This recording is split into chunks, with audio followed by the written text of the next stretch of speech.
कोकण पदवीधर मतदारसंघाच्या निवडणुकीच्या प्रचाराची आज सांगता होताना पाहायला मिळते आहे।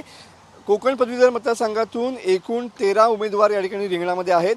काँग्रेस विरुद्ध भाजप अशीच या ठिकाणी लढत असणार आहे आणि काँग्रेसकडून या ठिकाणी रमेश कीर तर भाजपकडून या ठिकाणी निरंजन डावखरे हे निवडणुकीच्या रिंगणामध्ये असणार आहेत। ठाणे जिल्ह्यातून सर्वाधिक या ठिकाणी मतदार जे आहेत ते असणार आहेत। ठाणे जिल्ह्यात 98,000 मतदार आहेत।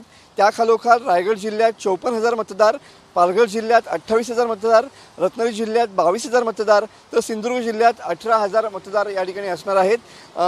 एकूण जर मतदार जे त्यांची आकडेवारी बघितली तर 2,23,225 या ठिकाणी मतदार जे आहेत ते आहेत आणि 321 मतदान केंद्रावरती हे मतदार जे आहेत ते आपला मतदानाचा हक्क बजावणार आहेत।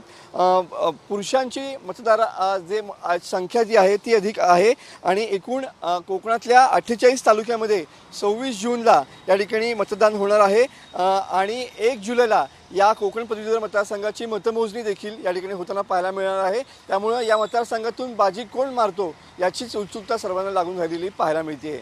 कॅमेरामन समित गजनेसह मी मनोज लेले, TV9 मराठी, रत्नागिरी।